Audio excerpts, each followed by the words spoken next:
नमस्कार दोस्तों, आप देख रहे हैं क्रैक यूपीएससी विद अस। और आज का जो टॉपिक है वो है हमारा इकोनॉमी के 550 एमसीक्यू जो विवेक सर हर साल प्रिपेयर करते हैं। तो ये हमने 21 क्वेश्चंस ऑलरेडी अपलोड कर दिए हैं। उसके दो पार्ट बनाए हुए हैं, दो पार्ट में उसको अपलोड किया हुआ है। ऑलरेडी वीडियोस अपलोड हो चुकी है, उसका लिंक जो है डिस्क्रिप्शन में दे दिया जाएगा। ये तीसरा पार्ट होगा। तीसरे पार्ट में क्वेश्चन हम 22 जो 22वां क्वेश्चन है उससे करेंगे। तो क्वेश्चन 22वां क्या है कि the capacity utilisation in the economy is decreasing then consider the following. तो अगर कैपेसिटी यूटिलाइजेशन इकोनॉमी में कैपिटल की कम हो रही है तो इसमें से नीचे दिए गए स्टेटमेंट में क्या सही है। तो capital to output ratio will decrease. Capital output का अगर आपने पुरानी वीडियो नहीं देखी है तो देख लें, उसका लिंक ऑलरेडी डिस्क्रिप्शन में दे दिया जाएगा। तो उसमें हमने ये पूरा कॉन्सेप्ट पढ़ा है कि कैपिटल आउटपुट रेशियो का। तो अगर कैपिटल आउटपुट रेशियो ये देख लो आप, ये आप कॉन्सेप्ट अभी एक बेसिक देख लो कि अगर कैपिटल आउटपुट रेशियो लो है तो वो इकोनॉमी के लिए अच्छा है। इकोनॉमी के लिए अच्छा है। अगर कैपिटल आउटपुट रेशियो हाई है तो इकोनॉमी के लिए वो बैड है। तो यहाँ लिखा है कि कैपिटल जो यूटिलाइजेशन है, कैपेसिटी यूटिलाइजेशन है कैपिटल की इकोनॉमी में, वो कम हो रही है। कम हो रही है मतलब आप मान लो 100 लोग थे, 100 लोग एक काम कर रहे हैं जो कि 70 लोग भी उतना ही काम कर सकते हैं। तो बेसिकली 30 लोग यहाँ एक्स्ट्रा है जो कि बेसिकली वेस्ट हो रहे हैं। उनका जो वहाँ रहना या काम करना वेस्ट हो रहा है, क्योंकि आप अपनी उस फुल कैपेसिटी में काम नहीं कर रहे हैं, सिर्फ 70 लोगों का काम ही कर रहे हैं। मे बी उसका रीज़न ये हो कि मार्केट में डिमांड कम है, या फिर एक्सपोर्ट नहीं हो रहा है, या कुछ कुछ भी रीज़न हो सकता है, लेकिन कैपेसिटी यूटिलाइजेशन कम हो रही है। इसका मतलब होगा कि कैपिटल आउटपुट रेशियो बढ़ रही है, ना कि घट रही है। घटेगी तो मतलब जो कैपेसिटी यूटिलाइजेशन है वो फुल कैपेसिटी पे है, कि भाई जो भी जितनी भी कैपिटल आपने मशीन यूज़ की है, अगर वो 100 पीस ही बना सकती है दिन में तो वो 100 पीस ही बना रही है, तो वो हो गई फुल यूटिलाइजेशन। लेकिन अभी ये वो मशीन 100 बना सकती है लेकिन 70 ही बना रही है, तो कैपेसिटी यूटिलाइजेशन इकोनॉमी में की डिक्रीज हो रही है, और उससे कैपिटल आउटपुट रेशियो बढ़ रही है, ना कि घट रही है।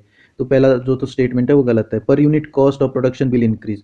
अब पर यूनिट कॉस्ट ऑब्वियसली बढ़ जाएगी। अगर 100 की जो है यूनिट प्रोडक्शन होती थी एक मशीन से, अब 70 ही प्रोडक्शन हो रही है उस मशीन से, तो पर यूनिट कॉस्ट बढ़ गई। अब बिजली का बिल तो ज़्यादा जाएगा। वो मशीन चलेगी, अगर पूरे 7 घंटे मशीन चलनी है, वो पहले 100 प्रोड्यूस करती थी, अब 70 ही प्रोड्यूस कर रही है। तो आपका बिल है, उसके ऊपर काम करने वाले लोग सेम ही है, वो कम नहीं हुए हैं, और आपकी प्रोडक्शन कम हुई है, तो आपकी पर यूनिट कॉस्ट क्या है, वो बढ़ गई है। तो ये दूसरा स्टेटमेंट आपका सही है। तो अगर दूसरा स्टेटमेंट सही है तो आंसर भी आपका बी हो जाएगा यहाँ पे। नेक्स्ट क्वेश्चन क्या है? नेक्स्ट क्वेश्चन है if the factories are running full capacity, वही ऊपर वाला ही capacity utilisation, then the marginal cost of productivity of capital will be. तो ये पॉजिटिव ही होगी। मार्जिनल कॉस्ट ऑफ प्रोडक्टिविटी होता है कि प्रोडक्टिविटी होता है कि चेंज इन कैपिटल और चेंज इन आउटपुट। तो कैपिटल में कितना चेंज किया कि उससे करना पड़ेगा कि उससे एक यूनिट आउटपुट चेंज होगी। मतलब आउटपुट की अगर हमने एक रुपये ऐड किया, हमने एक्स्ट्रा इन्वेस्ट किया, तो उससे हमारी आउटपुट में क्या फ़र्क पड़ रहा है। अगर फ़र्क पड़ रहा है तो फुल यूटिलाइजेशन पे, कैपेसिटी फुल यूटिलाइजेशन पे, तो ऑब्वियसली पॉजिटिव फ़र्क पड़ेगा। अगर कैपिटल यूटिलाइजेशन लो है, मतलब आपके वही जो हमने इससे पहले कॉन्सेप्ट देखा कि 100 लोग का वही काम कर रहे हैं जो 70 भी कर सकते हैं, तो आपका ऑब्वियसली आपकी मार्जिनल प्रोडक्टिविटी लो होगी। और जीरो जब होती है मार्जिनल प्रोडक्टिविटी कैपिटल की तो, या लेबर की, तो उसको बोलते हैं डिस्गाइज्ड अनएम्प्लॉयमेंट। अनएम्प्लॉयमेंट बोलते हैं उसको, डिस्गाइज्ड अनएम्प्लॉयमेंट। ठीक है। तो इसका जो आंसर है वो पॉजिटिव होगा, पॉजिटिव होगी अगर कैपेसिटी फुल यूटिलाइजेशन पे है। नेक्स्ट जो आपका क्वेश्चन है वो है 24। If if a country's growth rate is good but there is no corresponding growth in employment, then which of the following could be the reason। मतलब भाई इकोनॉमी जो है उसकी ग्रोथ रेट बढ़ रही है लेकिन अनएम्प्लॉयमेंट बिल्कुल स्टैटिक है, वो बढ़ नहीं रही है, तो इसका क्या रीजन हो सकता है। एक ऑप्शन दिया है, the growth is coming from better utilisation of existing capacity and not because of increase in investment. तो ये एक सीधा सीधा आंसर है कि भाई अब जो पहले कैपिटल, वो जो कैपिटल थी वो पहले 100 लोग कंपनी में काम कर रहे थे, लेकिन उनकी आउटपुट 70 लोगों की ही थी। अब क्या हो गया कि अब वो 70 लोगों की बजाय 100 लोगों की आउटपुट दे रहे हैं। 100 लोगों की आउटपुट दे रहे हैं तो इकोनॉमिक ग्रोथ हो गई, 70 से 100 हो गया प्रोडक्शन। लेकिन आपकी एम्प्लॉयमेंट में कोई फ़र्क नहीं पड़ा, पहले भी 100 बंदे अब एम्प्लॉयड थे, अब भी 100 ही एम्प्लॉयड है। चलो दूसरे ऑप्शन भी देख लेते हैं, ऐसे आंसर इसका ए है। दूसरा ऑप्शन देख लेते हैं, the growth is coming from increase in investment. अगर इन्वेस्टमेंट इंक्रीज कर रहा है कोई, मतलब नई मशीनें ऐड कर रहा है, कोई कैपिटल गुड ऐड कर रहा है, नई मशीन ऐड करेगा तो नए लोग भी लेने पड़ेंगे, तो अगर कैपिटल इन्वेस्टमेंट हो रहा है और तो उसमें एम्प्लॉयमेंट के चांसेस भी है। तो ये रीज़न नहीं हो सकता investment, but not because better utilisation of capacity. तो अगर पहले से ही यूटिलाइज नहीं हो रहा है, अगर पहले ही 100 बंदे 70 का काम कर रहे हैं, तो कोई फिर और पैसे डाल के 120 क्यों करेगा लोगों को, या मशीन ऐड क्यों करेगा। पहले ही 10 मशीनें बहुत लो कैपेसिटी का काम कर रही है, सिर्फ 10 प्रोडक्ट ही प्रोड्यूस कर रही है, जबकि उनकी कैपेसिटी 20 की प्रोड्यूस करने की है। तो वो तो कोई बेवकूफ़ ही होगा अगर फिर से और मशीनें ऐड करेगा और फिर ट्राई करेगा कि 20 वो क्या बोलते हैं प्रोड्यूस करे, जबकि वो 10 से ही 20 प्रोडक्ट प्रोड्यूस कर सकता है। तो ये ऑप्शन गलत हो गया। The growth of is coming from both as a result of increase in investment and increase in capacity utilisation. तो ये भी नहीं है, इन्वेस्टमेंट होगा और तो अगर नया कैपिटल गुड्स खरीदा जाएगा, उसको इंफ्रास्ट्रक्चर बनाना पड़ेगा, इंफ्रास्ट्रक्चर बन रहा है, उस पर इन्वेस्टमेंट हो रहा है, तो उस ऑब्वियसली उसमें एक्स्ट्रा लोग लगेंगे।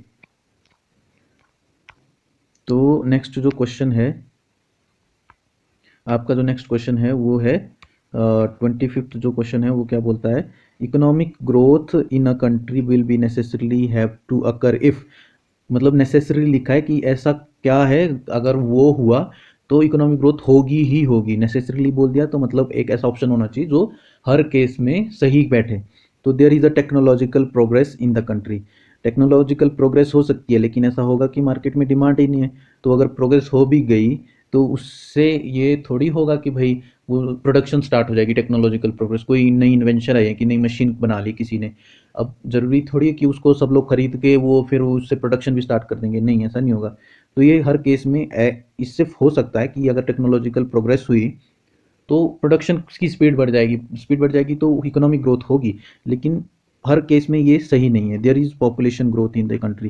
पॉपुलेशन ग्रोथ तो हो सकती है, मान लो पॉपुलेशन ग्रोथ हुई लेकिन अनएम्प्लॉयमेंट ज़्यादा है, अनएम्प्लॉयमेंट ज़्यादा है तो कैसे इकोनॉमिक ग्रोथ होगी। या फिर इलिटरेट जो पॉपुलेशन है, इलिटरेट पॉपुलेशन है तो फिर भी वो क्या है, स्किलफुल काम नहीं कर पाएगी, स्किलफुल काम नहीं कर पाएगी तो इकोनॉमिक ग्रोथ नहीं होगी। तो ये भी दोनों केस में अपने हर केस में नहीं बैठ रहा है। There is a capital formation in the country, ये बेसिक है कि इकोनॉमिक ग्रोथ अगर कैपिटल फॉर्म हो रही है, मतलब अगर कैपिटल फॉर्म हो रही है तो देयर इज 100% चांसेस की इकोनॉमिक भी ग्रो हो रही है।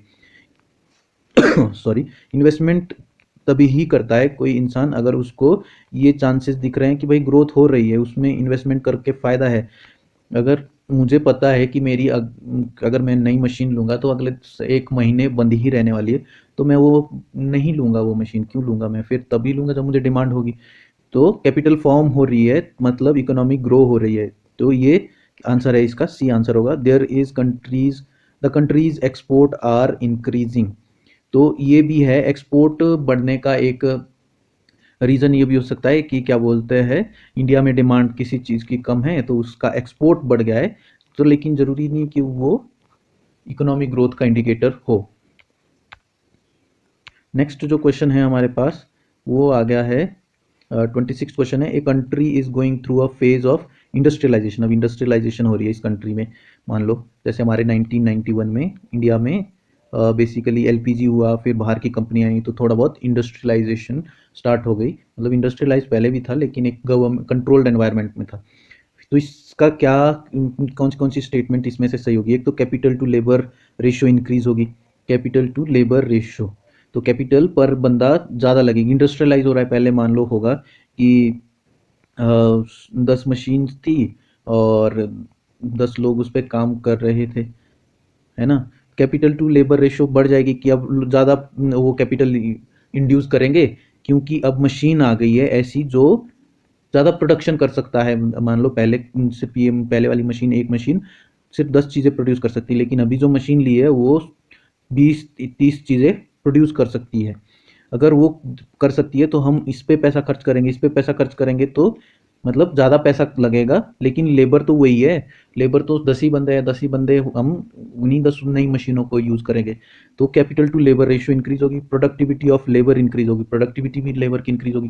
पहले मैनुअली काम करते थे, पहले बंदा खुद से पेपर स्केल लेके वो जो है वो खाता रखता था वो कंपनी का। लेकिन अब उसको एक्सेल आ गया तो अब उसकी प्रोडक्टिविटी बढ़ गई। अब वो ये है कि अब वो ज़्यादा चीज़ें हैंडल कर पा रहा है। वो सिर्फ वो हाजिरियाँ नहीं लगा रहा है, वो साथ में प्रोडक्शन कितनी हो रही है वो भी, उसका भी अकाउंट रख रहा है, एक्सपोर्ट कितना हो रहा है उसका भी अकाउंट रख रहा है, इंपोर्ट कितना हो रहा है उसका भी अकाउंट रख रहा है। हर चीज़ का अकाउंट उसको सिर्फ एक्सेल शीट में वो अपलोड करना है और बाकी सब चीज़ हो जाएगा। तो ये उसकी प्रोडक्टिविटी बढ़ गई। टोटल फैक्टर प्रोडक्टिविटी इंक्रीजेज, वही अब एक फैक्ट्री ये लगी हुई है, इस एरिया पे लगी हुई है और यहाँ प्रोडक्शन हो रही थी, मैनुअली प्रोडक्शन हो रही थी। मैनुअली प्रोडक्शन हो रही थी तो ऑब्वियसली अगर मान लो वो तब पहले मैनुअली 10 चीज़ें ही प्रोड्यूस कर रहे थे, तो फिर इसकी लैंड की मतलब जो वैल्यू थी वो भी इसके अकॉर्डिंग ही थी। लेबर की भी वही प्रोडक्टिविटी थी कि 10 ही चीज़ें प्रोड्यूस कर पा रहे हो दिन में। ठीक है, अब मशीन डाल दी, मशीन से सीधा 100 पे पहुंच गए। अब लैंड की प्रोडक्टिविटी बढ़ गई कि भाई अब 100 चीज़ें प्रोड्यूस हो रही है यहाँ, वो वहाँ लोग काम करने वाले हैं उनकी प्रोडक्टिविटी बढ़ गई। तो हर चीज़ की जितने भी फैक्टर है, लैंड है, लेबर है या फिर एंटरप्रेन्योर की भी उसका भी प्रॉफिट बढ़ने लग गया, तो हर चीज़ की प्रोडक्टिविटी इंक्रीज हो गई। तो यहाँ इसका आंसर होगा ऑल ऑफ दी अबव। फिर नेक्स्ट जो क्वेश्चन है यहाँ पे वो है कि इसका आंसर था D, which of the following statement, अब ये इन्फ्लेशन के बारे में आ गया, correct about CPI rural, CPI urban and CPI combined index. तो उसके बारे में क्या सही है? Inflation data is published by NSO, CPI जो है एनएसओ पब्लिश करता है। ये द बेस ईयर इज 2011-12, तो ये 2015 में चेंज किया है बेस ईयर 2011-12 को। और it is released for all India and for the state and UT separately on the monthly basis. तो ये तीनों चीज़ें सही है, फैक्चुअल ही चीज़ है, इसमें कुछ समझने वाला नहीं है। नेक्स्ट क्या है क्वेश्चन की, consider the following statement, various inflation indices published by the country in the country, wholesale price index does not represent inflation और इन सर्विसेज। ऑब्वियस सी बात है, होलसेल की सर्विसेज की होलसेल क्या होगा, मतलब ऐसा थोड़ी कि बैंक को होलसेल में बेच रहे, बैंक वाले होलसेल में कुछ वो सर्विसेज दे रहे हैं, नहीं, वो तो एक रिटेल मार्केट सर्विसेज, एक रिटेल मार्केट का जो है प्रोडक्ट है कि सर्विसेज इंडिविजुअली लोगों को देते हैं, ना कि कोई होलसेल की भाई ऐसा कुछ होलसेल में निकाल दिया। होलसेल में सिर्फ गुड्स निकलते हैं तो और गुड्स की ही इन्फ्लेशन देखता है होलसेल। तो ये याद रखना कि होलसेल प्राइस इंडेक्स में सर्विसेज इंक्लूड नहीं होती है। Consumer price index represents inflation in goods and services, तो ये है कंज्यूमर गुड्स एंड सर्विसेज दोनों लेता है। तो दोनों का ही उसको पता होना चाहिए कि क्या इन्फ्लेशन हो रहा है। तो सीपीआई दोनों ही इंक्लूड करता है। CPI and WPI represents inflation in imported good also. तो इंपोर्टेड गुड्स जो क्या है, सीधा जो जब इंपोर्ट किया कोई गुड्स तो वो होलसेल मार्केट में आता है, पहले होलसेल मार्केट में आएगा तो वहाँ के प्राइसेस चेंज करेगा तो ऑब्वियस सी बात है वो डब्ल्यूपीआई में उसको इंक्लूड करेगा। फिर होलसेल से वो क्या रिटेल मार्केट में आता है, रिटेल मार्केट में आएगा तो उसको सीपीआई कैलकुलेट करेगा। तो सीपीआई के भी इंक्लूड होता है और उसमें किसमें, डब्ल्यूपीआई में भी इंक्लूड होता है। CPI does not represent the inflation of capital goods and intermediate goods. तो सीपीआई नहीं करता है कैपिटल गुड्स जो है और इंटरमीडिएट गुड्स जो है वो ज़्यादातर कंपनियां बाय करती है, वो होलसेल मार्केट से ही बाय करती है। तो डब्ल्यूपीआई में कैपिटल और इंटरमीडिएट गुड्स का जो है इन्फ्लेशन जो है वो शो कर किया जाता है, ना कि सीपीआई में। तो ये सारी स्टेटमेंट यहाँ पे सही है। तो इसका जो आंसर होगा वो ऑल ऑफ दी अबव होगा कि सर्विसेज डब्ल्यूपीआई में नहीं इंक्लूड होती है, सीपीआई में दोनों गुड्स एंड सर्विसेज इंक्लूड होती है। सीपीआई और डब्ल्यूपीआई दोनों में ही इंपोर्टेड गुड्स यूज होते हैं और सीपीआई में कैपिटल गुड्स और इंटरमीडिएट गुड्स के प्राइसेस नहीं इंक्लूड होते हैं। तो इसका आंसर यहाँ पे डी हो जाएगा। नेक्स्ट जो क्वेश्चन है यहाँ पे हमारे पास वो है कि wholesale price index includes the price change of the which of the following sector. तो होलसेल प्राइस जो इंडेक्स है इन्फ्लेशन है वो कौन कौन सी चीज़ें इंक्लूड करता है, वो एग्रीकल्चर, माइनिंग, मैन्युफैक्चरिंग, इलेक्ट्रिसिटी, तो ये सभी ही इंक्लूड करता है वो। इसका अगर हम थोड़ा सा एक्सप्लेनेशन देख लें तो वो होगा हमारा क्या है, हमारा इसका एक्सप्लेनेशन तो ये है कि जो डब्ल्यूपीआई है वो office of economic adviser department for promotion of industry and internal trade, ministry of commerce and industry, ये WPI रिलीज करता है। कौन करता है? ऑफिस ऑफ इकोनॉमिक एडवाइजर और DPIT IIT और मिनिस्ट्री ऑफ कॉमर्स। जो CPI है वो NSO रिलीज करता है। CPI NSO, CPI कौन रिलीज करता है? NSO रिलीज करता है। लेकिन जो CPI जो एग्रीकल्चर है, लेबर है, वो लेबर ब्यूरो आई थिंक वो करता है। तो द ये है क्या है, मिनिस्ट्री कौन ये रिलीज करता है WPI को? Office of economic adviser. तो the base year has been revised to 2011-12 and include 697 item. तो इसमें 697 आइटम्स है और उसका प्राइस मैन जो है ये देखते हैं। WPI inflation measures the average change in the price of commodities for bulk sale. तो होलसेल का मतलब ये है कि चीज़ें बल्क में बिक रही है तो उसका ही प्राइस वो देखते हैं, bulk sale at early stage of transaction pertaining to agriculture, mining, manufacturing and electricity. तो जो एग्रीकल्चर का है वो मंडियों में जो प्राइस होता है, मंडी में पहुंचने में जो प्राइस आता है उसको देखता है। फिर माइनिंग में भी अर्ली जो माइनिंग का जो प्रोसेस होता है उसमें प्राइस क्या होता है, मैन्युफैक्चरिंग, इलेक्ट्रिसिटी, उसमें ये सब कवर करता है। तो माइनिंग WPI वो सर्विसेज कवर नहीं करता है, वो हमने ऑलरेडी देख लिया है। WPI covers commodity falling under 3 major group name. तो ये इसको 3 भागों में डिवाइड किया है अलग अलग परसेंटेज के साथ। प्राइमरी आर्टिकल जैसे एग्रीकल्चर, कमोडिटीज और मिनरल्स जो है वो उसका वेटेज जो इसमें है 22.62%। फ्यूल एंड पावर उसका 13.15% है। कोल और इलेक्ट्रिसिटी जैसे है। मैन्युफैक्चर्ड प्रोडक्ट सबसे ज़्यादा WPI में इंक्लूडेड होते हैं, जैसे कि textile, leather, machine tools, ETC जो भी सारी चीज़ें होती है। तो the price tracked are agri markets price for agriculture commodity और factor prices are manufacture prices for manufactured products and mines prices for minerals. तो वो सब चीज़ें हैं इसमें, थोड़ा वो सब दिया हुआ है। मेनली हमारे को ये ध्यान रखना है कि WPI में सबसे ज़्यादा वेटेज किसको है? मैन्युफैक्चर्ड प्रोडक्ट्स को है। इसमें प्राइमरी आर्टिकल, एग्रीकल्चर और माइनिंग भी इंक्लूड होता है। और फ्यूल में कोल, इलेक्ट्रिसिटी, ये सब चीज़ें इंक्लूड, फ्यूल और पावर को भी इंक्लूड किया जाता है। ठीक है, तो इसका जो हमारा आंसर होगा वो ऑल ऑफ द अबव होगा। फिर इसमें नेक्स्ट है central government employees salary dearness allowance is linked with CPI inflation index. तो ये इंडस्ट्रियल वर्कर के साथ है, ये फैक्ट है, तो इसमें ज़्यादा कुछ ऐसा आपको एक्सप्लेन करने वाला नहीं है।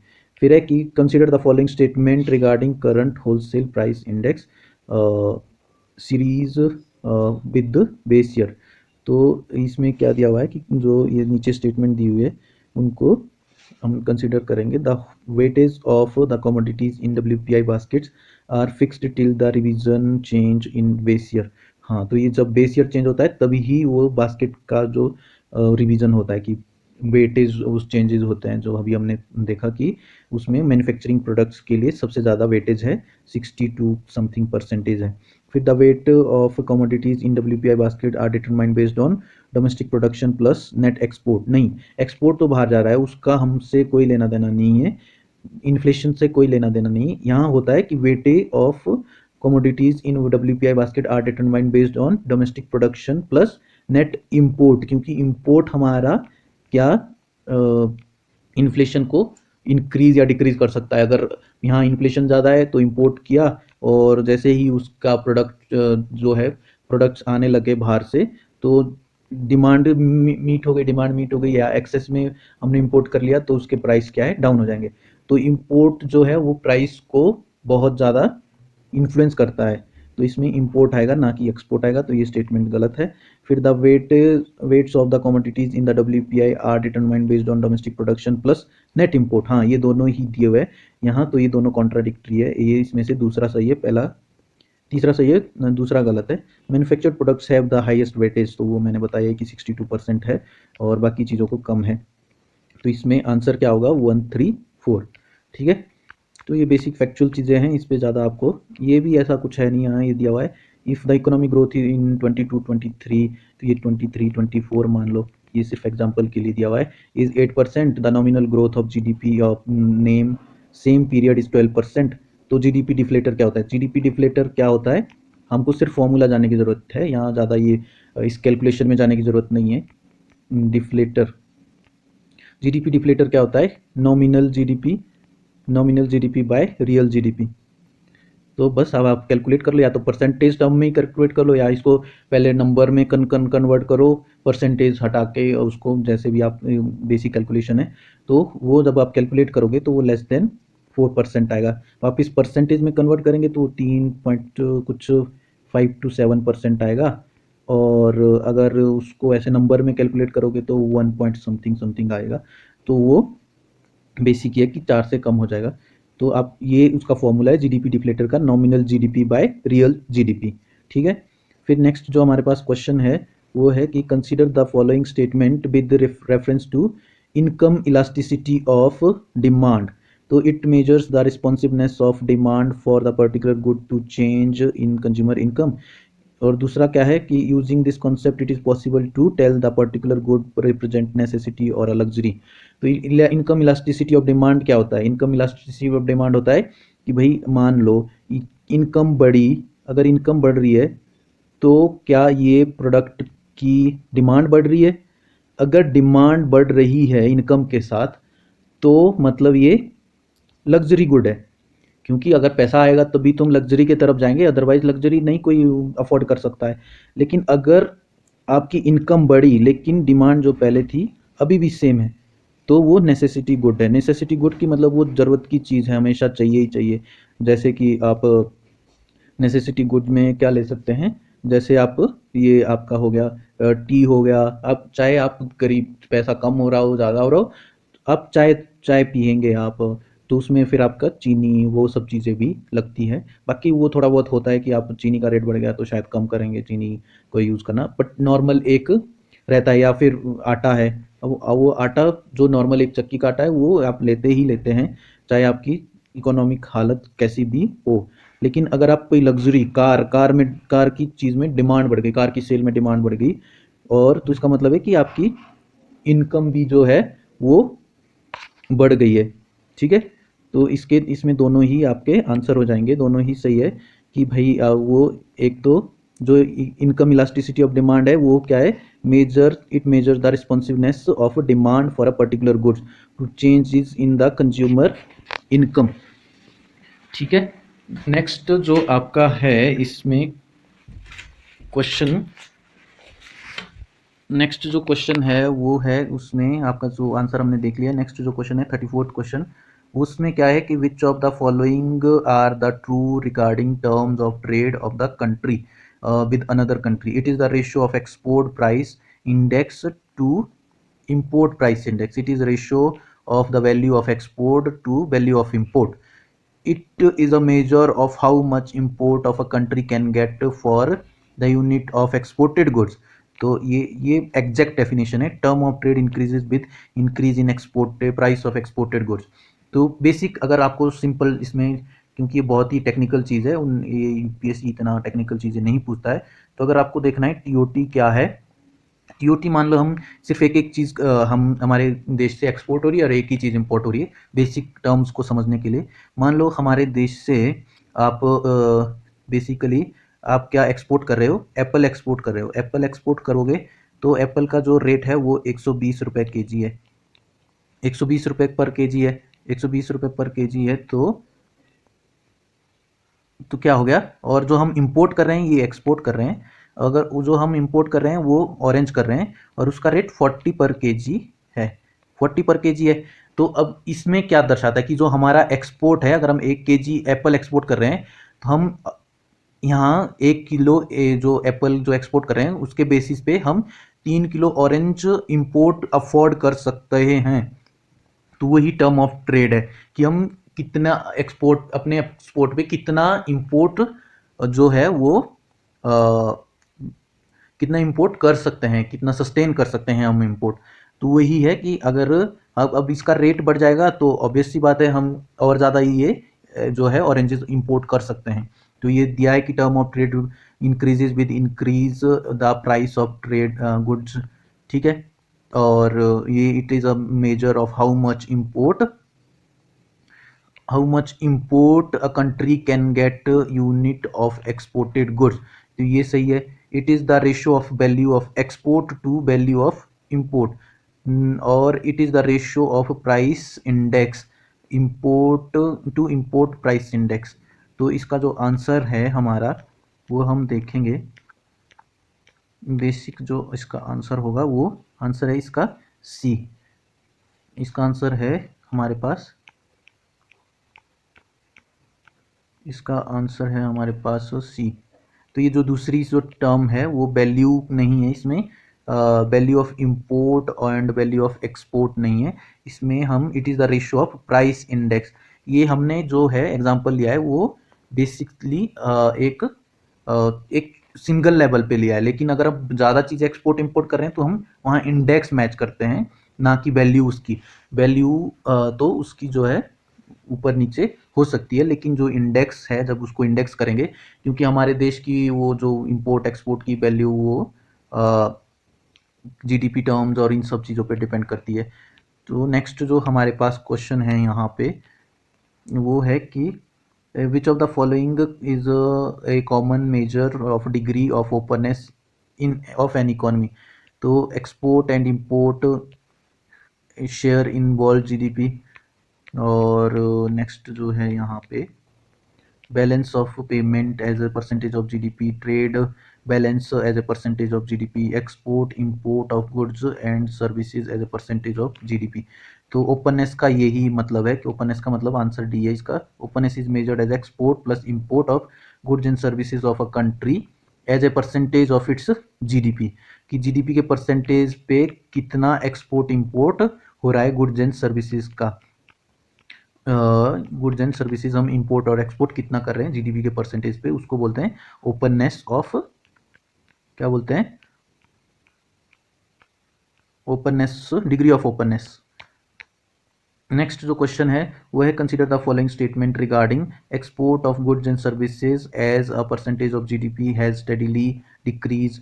तो एक चीज़ आपको हमेशा याद रखनी है कि जो ये स्टेडीली वर्ड जैसे होते हैं, स्टेडीली जैसी इकोनॉमी में कोई चीज़ नहीं होती है कि इसका मतलब स्टेडीली का मतलब हो रहा है कि इकोनॉमी हमारी ऐसी कॉन्स्टेंटली ग्रो है, 0 से 1 हो गई, 2 हो गई, 3 हो गई, 4 हो गई, 5 हो गई, तो ये कॉन्स्टेंटली ग्रो हो रही है।